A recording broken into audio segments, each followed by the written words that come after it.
Welcome to ClueCon Weekly. Join us every Wednesday to learn about the latest cutting-edge developments in the real-time communications industry. ClueCon Weekly is brought to you by FreeSwitch Solutions. Get support and professional services directly from the creators of the FreeSwitch open source project, solving your issues in the most efficient, stable, and scalable way possible. Get the FreeSwitch advantage. Visit freeswitch.com. Also brought to you by ClueCon, the premier technology conference for developers by developers. Join us every summer in Chicago. ClueCon kicks off on Monday with our annual hackathon, The Coder Games, followed by 3 days of technology-rich presentations discussing telecom, WebRTC, and IoT from developers around the world. To learn more, visit ClueCon.com or call 877-74-A-CLUE. All right, guys, welcome to ClueCon Weekly. Today is the 17th of January, 2018. Today we're going to have Randy Resnick of the podcast, formerly known as the VUC, or the VoIP Users Conference, joining us today. And he's going to be talking about some of the new stuff that they're doing over there, so you guys stand by for that. Miss Kathleen, how are you doing today with the news? Thanks, Ken. I'm doing really, really well. I'd like to say hello and thank you for joining us today on ClueCon Weekly with Randy Resnick. If you have any questions, you can comment in our HIP chat, YouTube, or IRC channels, and we'll try to answer them during the call. And don't miss next week with Michael Graves. Don't forget to save the date. ClueCon is going to be earlier this year. We cannot emphasize that enough. Do not miss it. It's going to be July 23rd to July 26th, and you can register right now at ClueCon.com. And if you register right now, you can take advantage of our early bird special. You can save $600 if you're staying at the hotel by registering with the code CC2018 Early Bird. You only have until January 31st to take advantage of this awesome deal, and that's only a couple of weeks away, guys. So hurry up, get signed up, don't miss out. And we're super excited to announce that 2600Hz will be back again as a ClueCon 2018 sponsor. If you're interested in sponsoring ClueCon, send us an email at marketing@cluecon.com. Speakers, sign-ups, only a couple of weeks away, February 1st. So start with those slides today. You don't want to miss a great opportunity to speak. We have a lot of spots open right now, and those will fill up fast. So hurry up, get it in, and save your spot. And additionally, in February, the team is heading to Fort Lauderdale, Florida for IT Expo. We'll be offering a free full-day training before the conference in February, on February the 13th. The sign-up link is on our website and our social media and in the video notes below. So go reserve your spot and look for us at booth 120 to get some limited edition FreeSwitch swag. We'll be playing Tic-Tac-Verto and handing out some really cool stuff. You can join us over there. If you have any questions for videos you'd like to see, please email us at marketing@cluecon.com, and we'll continue to add instructional videos periodically, so make sure you subscribe. And as usual, be sure to like us on Facebook, follow us on Twitter, subscribe to our YouTube channel, and sign up for our mailing list for these and all the fantastic announcements from the FreeSwitch team. Thanks, Ken. All right, thank you very much, Kathleen. Now we're going to go over to Jersey Mike for Community Corner. Mike, how you doing today? Wonderful, thank you, Ken. So today we have a question for Joshua Young from the mailing list, and it's from Abachi B. Hi all, I was wondering if anyone would know a way to implement the option for a call waiting in a queue to be able to hang up while waiting and not lose their position in the queue and get a call from the system when they are next in line to speak to an agent. Well, that's actually an excellent question, Mike. While out of the box, we do not have call center callback technology built in. I actually did do some research, and we can pretty much provide the next best thing. And so as we take a look in our mod call center, we'll find that there are actually two parameters here. One called abandon resume allowed, and the other discard abandon after. If we take a look at the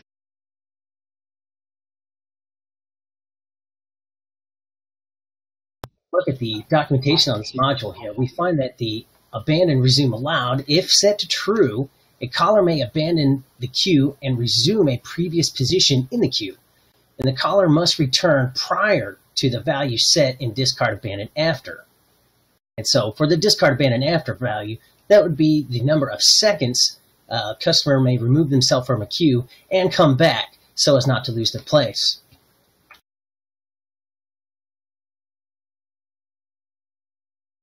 And if you went ahead and placed these two parameters in your callcenter.conf.xml file, or reload your call center, that should provide you the functionality that you are looking for.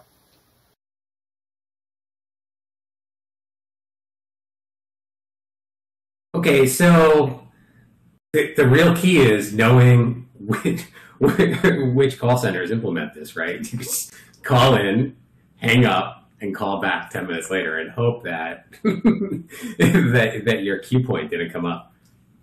Yeah, you can specify you can specify how many seconds. Give the customer 300 seconds. So give them 5 minutes. They need to go use the restroom or they need to answer another call.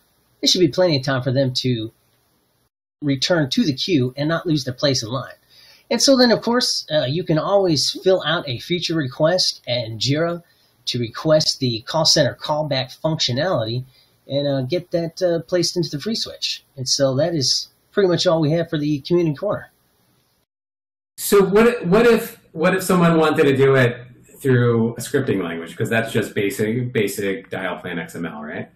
So undoubtedly, if you've got the experience to rehearse the event socket library, you might be able to, say grab somebody's caller ID, place that in some variable inside your script, hold that, and come time for their member ID, like I guess be it expire, or if it's coming up time, then you should go ahead and bridge back to that caller. And so that would definitely require effort on the administrator's part to go figure that out. And so hopefully here in the future we'll be able to provide further show and tell type matters for these community questions and actually provide the visual aids along with the explanations. Well, thank you so much, Joshua. Yeah, thank you, Mike. And now we have Randy Resnick. Randy?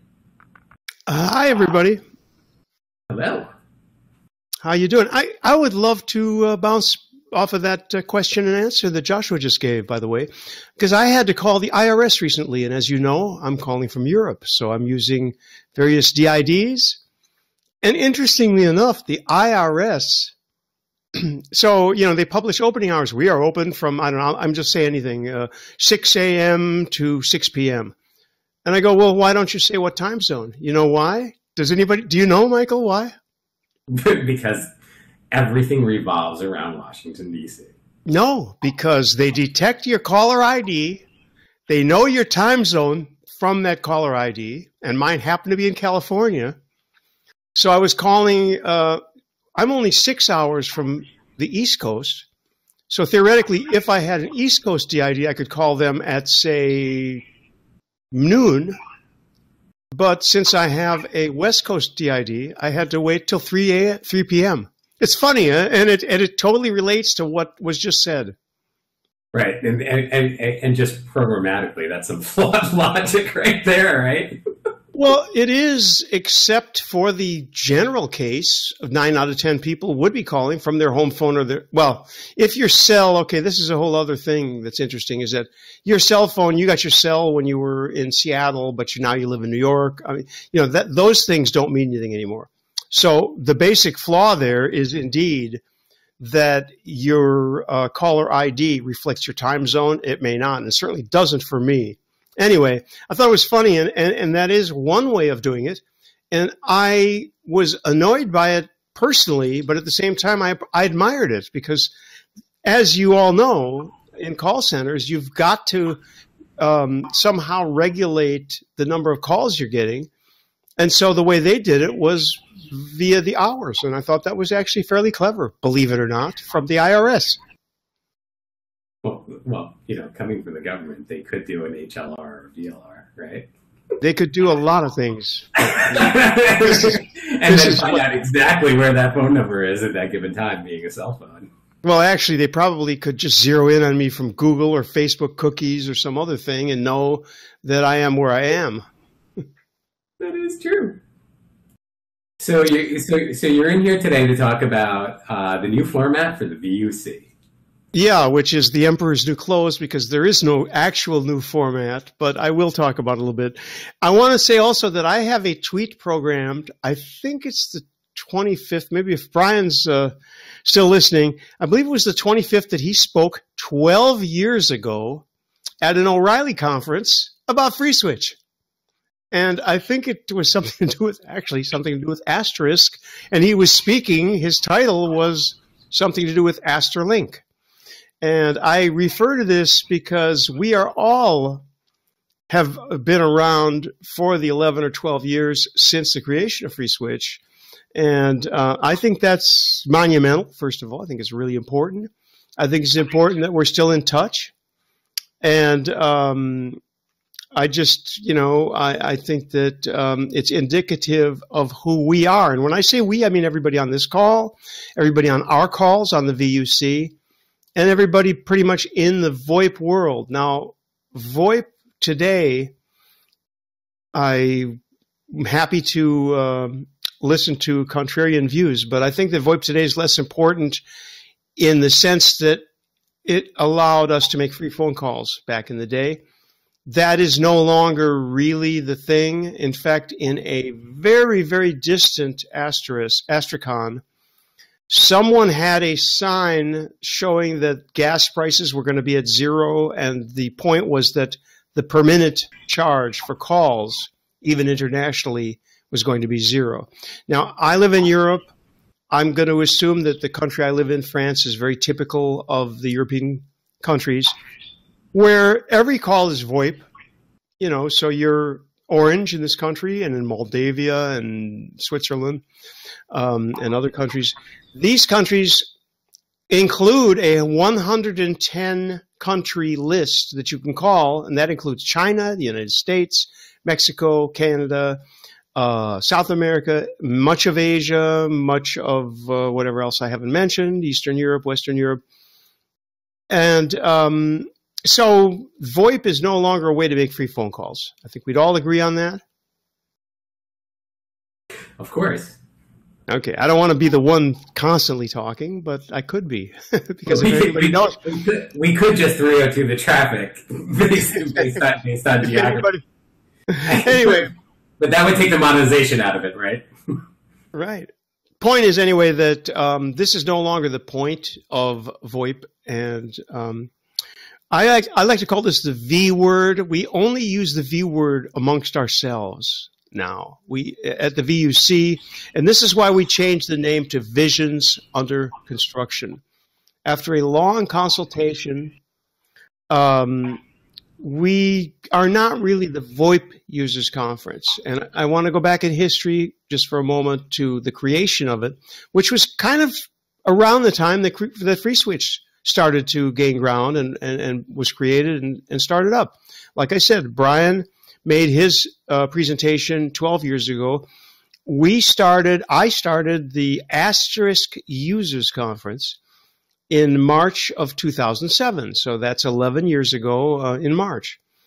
And the idea was met with laughs all over the place, except for Mark Spencer. And Mark, to his credit, thought this was a great idea. And I mean, the word podcast wasn't a big thing, by the way, then. And we weren't talking about a podcast per se, but a conference, a little like what you're doing, which is that people can come in. It's interactive. These are not podcasts. These are conferences.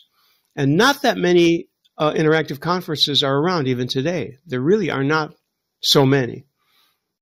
So we got that going, and of course we talked about Asterisk for a certain amount of time. We've had Brian and Michael and many other people from Anthony. Everybody from FreeSwitch has been on, Kathleen, for many, many times in those 11 years, and we're really proud of what we've done. But the VoIP aspect to me is fading a little bit.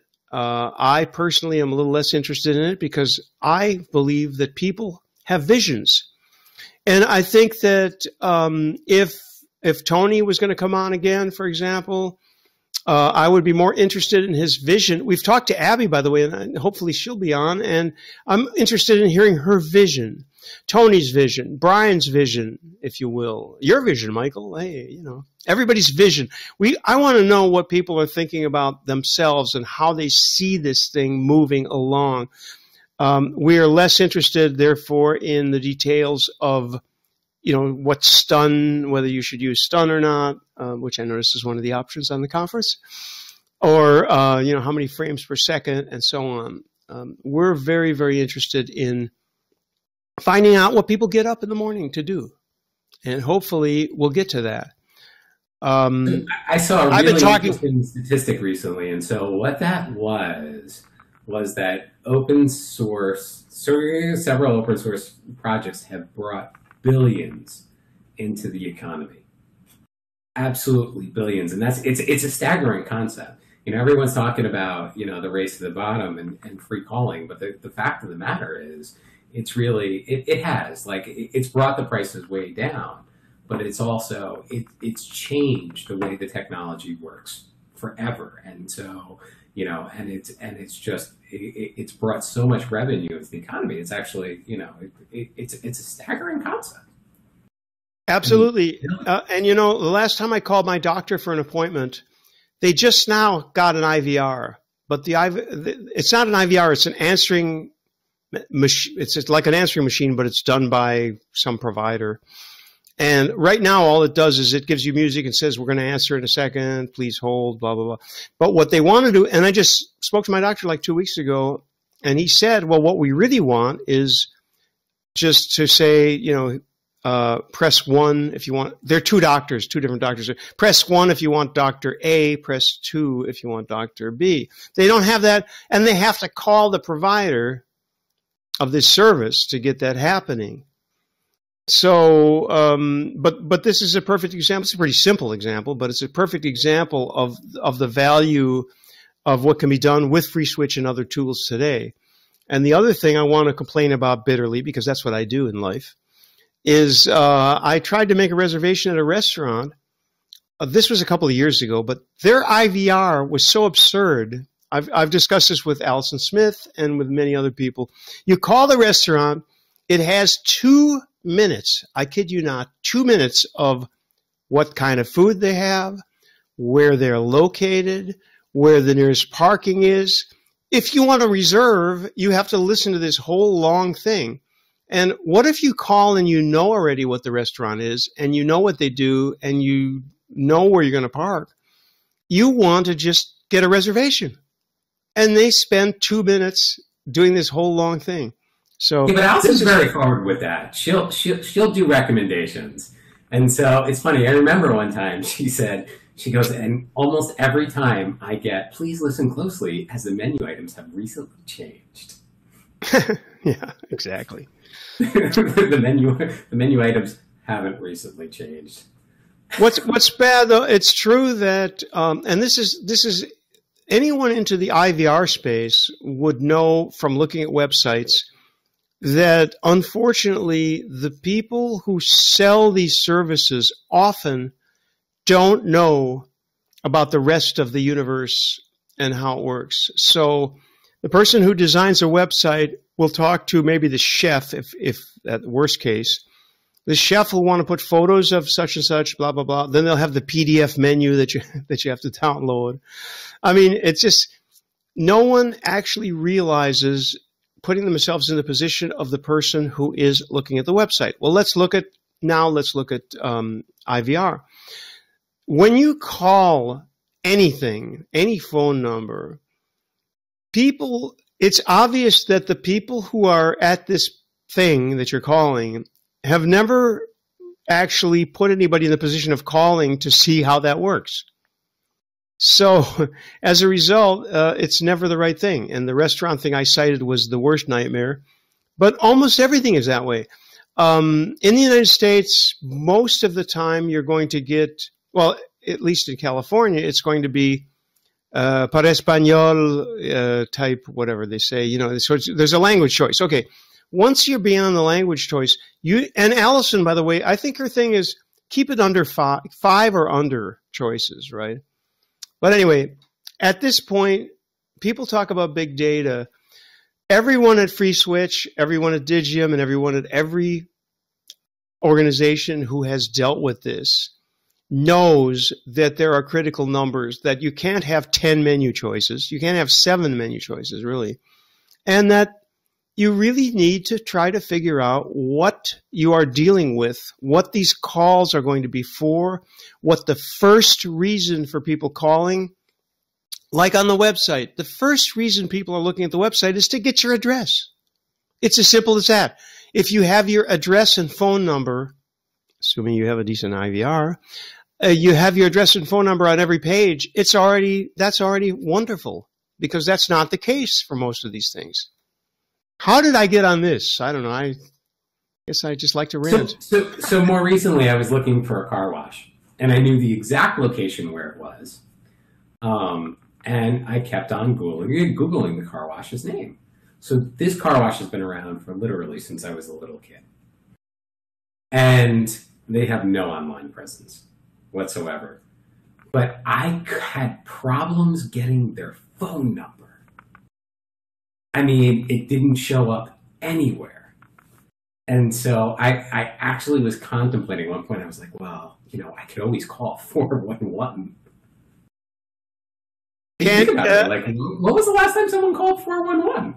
Well, actually, in the case of a car wash, if there's any reason to have an appointment, like for polish detail thing, I don't know how that works, but because I don't have a car.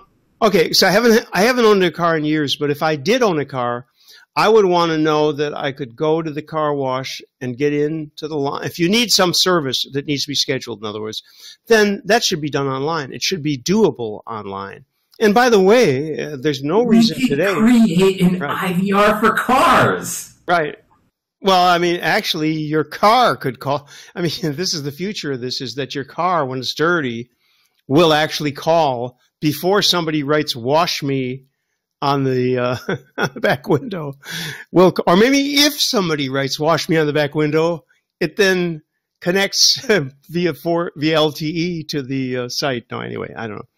Or your wheel will just turn and take over and drive you directly to a car wash. Well, why do you even need to be there? I wouldn't want to be there. Let's just send the car to the car wash. Anyway, the world has changed in the last 12 years. That would be an interesting topic in and of itself. And we will have to get on the 12 years of FreeSwitch, actually, one of these days, on VUC. Even though we are not 100% into VoIP per se, again, the V word, we still are interested in the vision of people and where are we going with all this stuff. And I think that the fact, Michael, that we're talking about cars and self-driving cars and car washes, it's an interesting side subject, because the future holds a lot of interesting stuff. It holds the loss of a lot of jobs for people who don't have skills.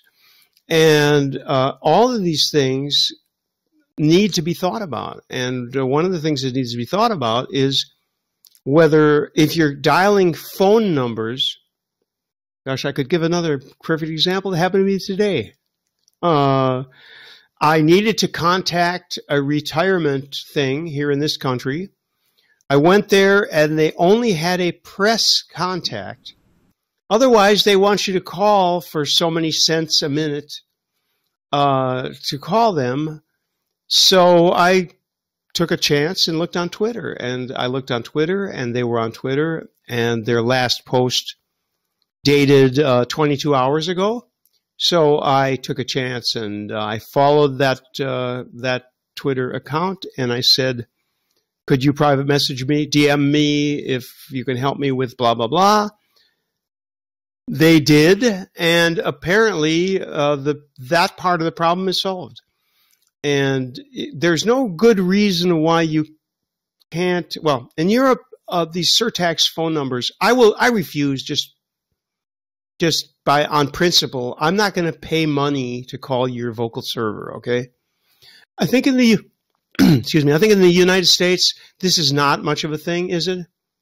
You're not going to like a 900 number or something. Well, these are just numbers that, with the equivalent of. I mean, and not that they're expensive. Are they easily identifiable? Well, that's an interesting question, because in Portugal, I received an email from Air Portugal.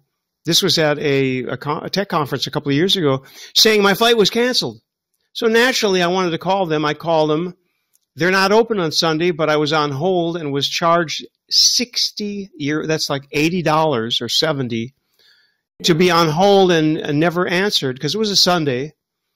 And in some of these countries, there's laws against that, but apparently in Portugal, that is not against the law. So it cost me €60, and I didn't get anything out of it.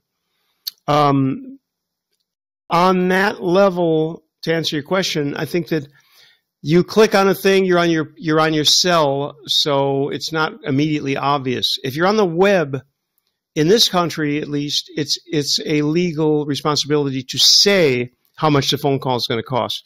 And I will never call a number that is surtaxed. In other words, a number that says, okay, it's going to be 50 cents to establish the call and 10 cents a minute.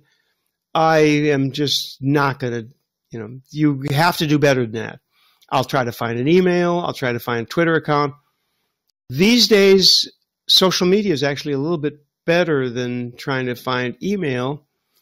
A lot of times, here's another one of my pet peeves. Well, that's the thing with the car wash. Like, to me, it's shocking that a business can survive these days without having all their stuff posted, at the very minimal, the contact information, online. I mean, when I go on Google Maps and I'm zooming in on the physical location and it's not showing up, that's terrifying to me. Okay, this is interesting because I know something about that because I have a friend who has a restaurant, and I went through the painful process of being verified by Google through a postcard that they send. And I said, watch for the postcard. And he found it, and he sent me the verification code, which I entered, blah, blah, blah. Anyway, this is all merchant dependent. So, again, the weakest link is the merchant. And we as consumers are actually pretty strong. But the merchants, if they're not on the ball, their Google Maps entry is wrong. I'm actually a local guide just for the reason of saying, this place is closed. Would you please make a note of this? Because I've had a couple of places I've gone to where they just don't exist anymore, and they're still on the map. If you don't have it, you could be subject to diversion too. Yeah. Right. So someone else will fill it out. And it forwards to you, and they're building analytics and selling the calling information. I mean, that's terrifying. No, I think that, and let me put in a plug here for Google posting. You can actually, if you have a local business, you can actually get involved with Google and post events or whatever, you post once a week. And you're in Google search. So if you search, for example, my friend's restaurant, and this is totally anecdotal, but I have a friend who has a restaurant. And if people are looking for restaurants in that area, they will go to Google Maps and they go, what's the restaurant? And if I wasn't there feeding this thing with little events and saying there's this dish, blah, blah, blah, and photos, and I'm begging my friend and the people who I know who go there for photos, by the way, because I don't go there every night. And Google will prompt you, to their credit, by the way, saying, well, your post is going to expire. You got to post something. So if there's anybody watching this, if there's any value to what I'm ranting about constantly anywhere, it would be that if you have a local business, you should really look at Google Maps, make sure that your listing is right, make sure your phone number is right, of course, and verify your business so that you can post to that, because you're posting to Google. So if somebody does a search, this is not applicable to, say, FreeSwitch, but if FreeSwitch was a restaurant you would absolutely need to be in contact with Google and have someone who was able to post on it, because then people, when they're looking for the Free Switch restaurant or whatever they were serving at Free, like hot IVRs, you're looking for deliverable hot IVR, then you would come up with Free Switch, and then you would have this post which has a photo. It's a great way to be known if you believe that Google's any good, which is a whole other topic. Anyway, it's important to be on the ball with your local listing. Or if you're an installer of Free Switch or of other VoIP related stuff, for example, that's another good example. I mean, people are looking for phone systems. I just can't imagine how that looks. If I wanted a phone system, I went on Google and go, who installs phone systems? What's it going to be? It's probably not going to be the better people who are installing the open source interesting stuff like Free Switch on premises, because they just don't operate that way, I guess. Well, I'll tell you, even Free Switch Solutions was subject to, there was like a company out of India that ran a website that was trying to redirect and pretend that, you get on their little chat application and they would pretend to be the software developers. Yeah, that's a problem. Anyway, we've covered a lot of ground here, and even though I am the guest, I don't want to go on and on and on, but I do want to say that we are looking for people who have dreams and visions, and that the VUC stands for Visions Under Construction. I think that Visions Under Construction applies to Free Switch. I think it applies to a lot of things. We mentioned Rich from Sub2R. We were talking about that before. I don't think I mentioned it yet, but this week, for example, we've got Rich. He has a vision. Their team has a vision for what they're going to be doing with cameras. We're going to be talking to Paul VUC, who's a name, if you know the name, fine. If you don't, look it up. Paul VUC is a pioneer in internet, and he's been on a couple of times. We're going to be listening to him. I don't even remember who else is involved, but we have a whole bunch of people. And for Free Switch, I have the tacit agreement from Abby, who I've heard a lot about, to be with us, and we're going to listen to her vision, and I'm very, very interested in that. And of course, Kathleen, if you're on the Free Switch, if you're in the Free Switch community, Kathleen is a member of our community. She comes on and gives a little bit of the news, and she is a welcome addition to what we do as well. And so Fridays, 1 o'clock?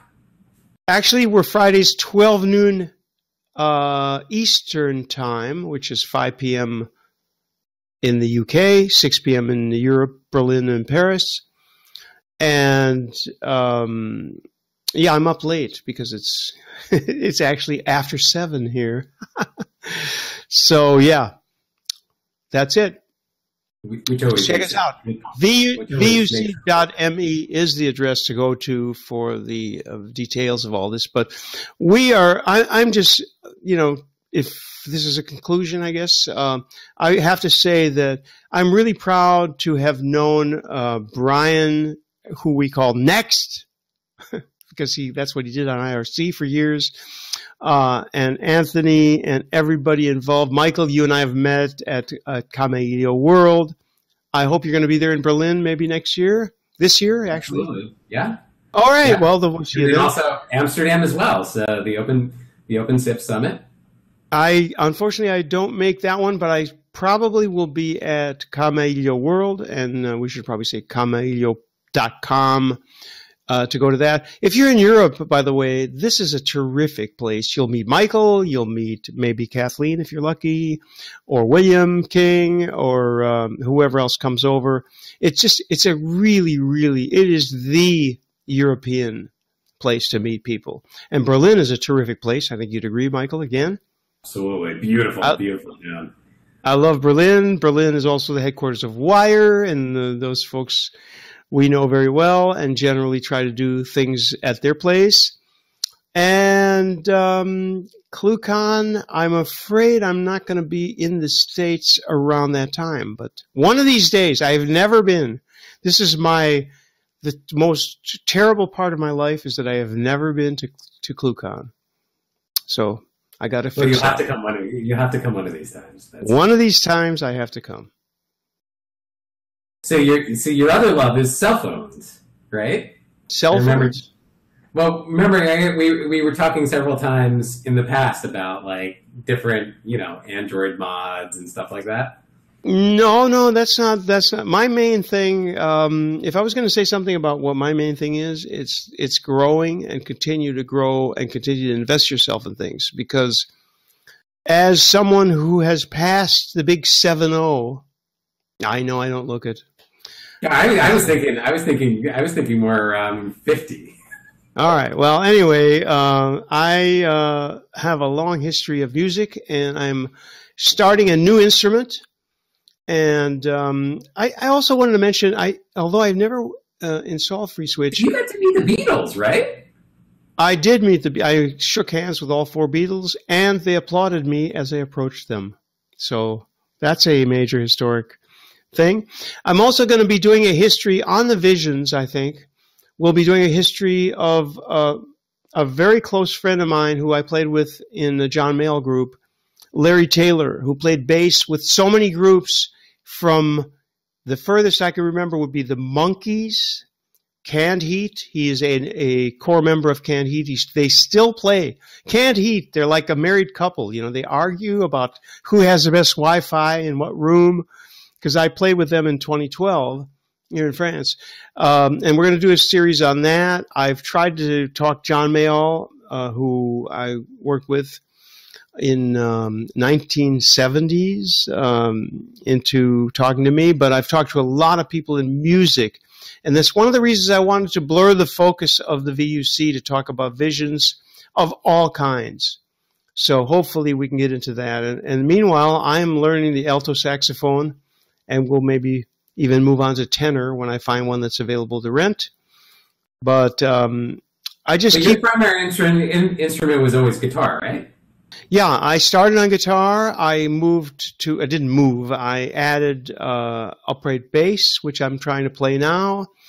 And then my most recent addition is saxophone. But my main point is that you've got to keep pushing the envelope. And if you're working at FreeSwitch, push the envelope on FreeSwitch. Get that IVR, that detection of caller ID and the time zone and the placement, as Joshua answered that question. That's a great question, by the way, of keeping your place in line and having him calling you back. By the way, the IRS does call you back, incidentally. If it's a long wait, they will call you back. That's a standard feature. Your taxes. But who wants to be called by the IRS, first of all? But however, I did have a reason I needed to change my address. Anyway, if I had one thing to say to everybody, it would be to be sure to be doing things that you're investing yourself in. And that means, hey, if you have a love for video games, then by all means try to start writing them, getting good in them is great, but create them or help people create them or document something. If you're into IVR or call centers or VoIP in any way, get involved in the development of FreeSwitch. And if you're not a programmer, that is not important. What's important? That's for sure. Right. There's so many different functions you can serve without program. Coding is wonderful, and I know that there's a big movement towards everybody's got to be coding, but you don't. You can be documenting. In fact, there's more coders than documenters, so go to documenters. It's probably better. Anyway, invest yourself. Find things that you're willing to get up in the morning to do. Besides your family and your friends, you really have to continue to find things to invest in. You've got this gray matter up here. It's going to continue to grow. You don't want it to atrophy. You want to grow and move with it. And follow the VUC at vuc.me. How does that sound? Well, we look very forward to seeing you on Fridays, that's for sure. All right, thank you so much, everybody, and thanks, Michael. Wait, one more question. Did you ever get to play with Anthony or no? No, not yet. But someday in Chicago. Blues in Chicago. I don't even know what he plays. What does he play? Guitar. I know he plays. I'm not a musician, but guitar. I know yeah, definitely guitar. I think it may be bass guitar too, or maybe both. I'm not sure. Okay. Well, hopefully I'll be good enough. Guitar player. What was that? Anthony's quite an accomplished guitar player. Okay. Yeah, I mean it's awesome. That's for sure. And that's I'll look like him up. one of the things that happens is late night. We end up, just sitting around and listening to and it's not there. There's a couple other people that play as well, so it's like we have like a little jam. Yeah, by the way, this is one of the reasons why I deeply regret not being at ClueCon, because one year I begged Astricon to set up a thing where we could play, and we were not able to make it happen, and it's unfortunate, but I found out that ClueCon has all kinds of jams all the time. I mean, by all the time, I mean every year. So it's really a shame, but one of these days, maybe we can make it happen. So, hey, Randy, I've got a question for you before you bounce out real quick. Sure. Mm-hmm. What's this Mastodon thing that you guys are talking about using over there? Well, I just I have a jingling in my ears because my Ring just detected my wife coming home, probably. I encourage everybody to look into Mastodon, which is kind of a Twitter type. It's a federated but a Twitter-like open source program, which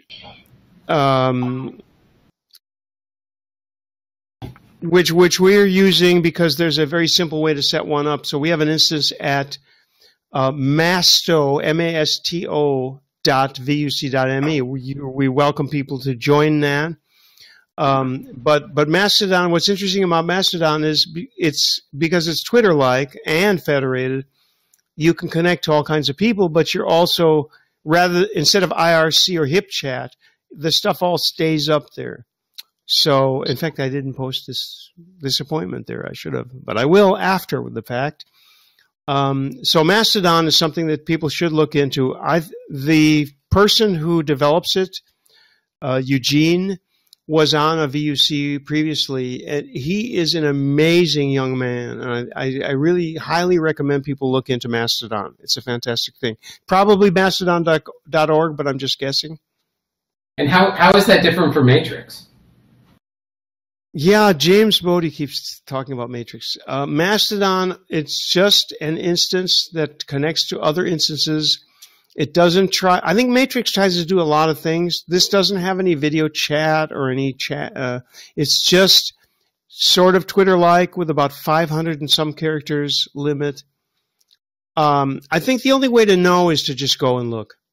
And if people are on this call and want to look, they should probably go to our instance, which is a small instance. It's kind of limited.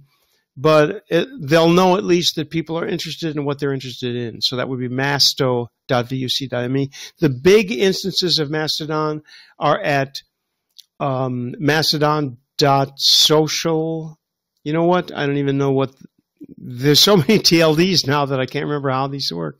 But there's a Mastodon Social, which was the first and biggest instance of Mastodon. There's a Mastodon Cloud. And then there's all kinds of thousands of little Mastodons, and they're all connected together.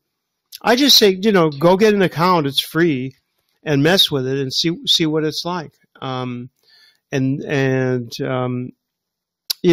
source, better than Twitter, just a little different. Yeah, Federation's really cool. That's for sure. Federations is good. It's somewhat a little terrifying too, because recently I was invited to a Slack channel, and so it was my first time using Slack, and so I put out a message that really should have been a PM to the whole community, and so I called it. I was like, delete it. But that's one of the things. Like, once you put information out there, sometimes it never comes back. Right. No, Slack's a whole different ball game.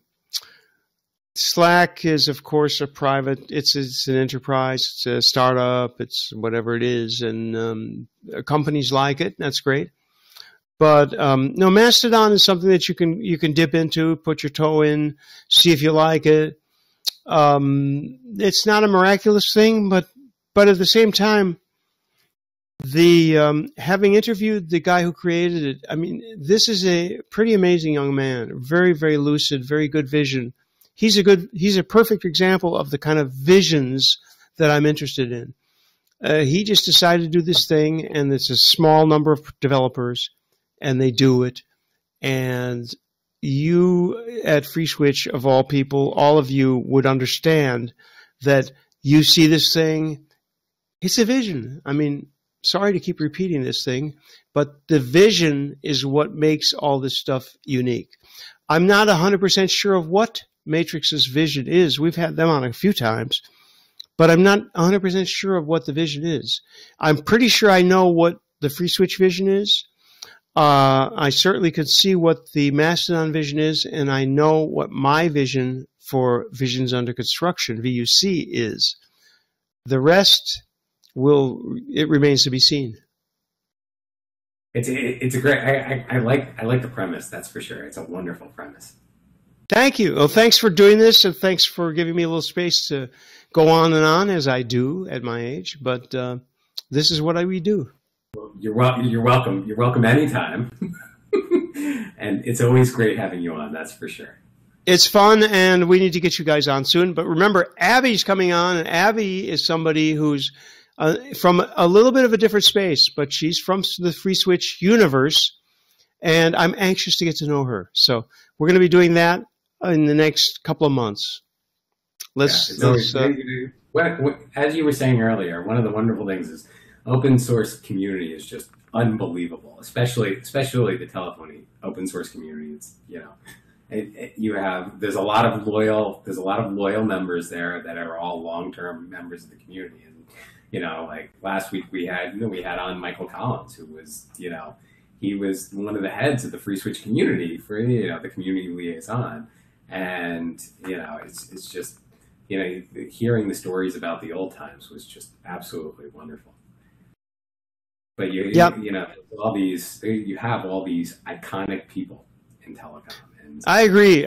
Community, long live community. Thank you to everybody who's part of the communities, all of these communities, because when we meet, we always have a good time.